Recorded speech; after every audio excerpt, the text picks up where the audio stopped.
ng halo ko na ng lahat. Ayan. Hindi siya maalat, guys.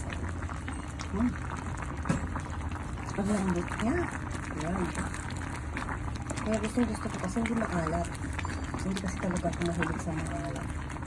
Mas mahilig pa ako sa matamis kaysa sa maalat. Ayan, guys. Grabe. Hapit tayo na naman ito.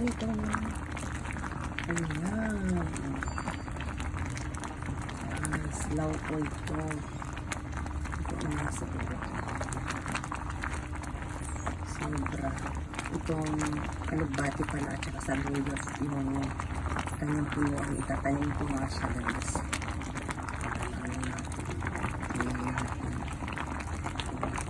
Nalagay ako. Tanim din ako ng kalugbati. Nalitong ano ko rin. Ayan, guys. Wow, ang sarap. Grabe. Ano, may luya talaga yan para hindi malangsak. Kung magsilabawin ka talaga, kailangan maraming luya ang ilalagay mo para hindi malangsag mo sa bawang. Wow! Ayan na. Ulamin ko na naman ito ng ilang araw, guys. Siyempre, ulamin namin ito ngayon. Siguro mag-ulam ko nito bukas.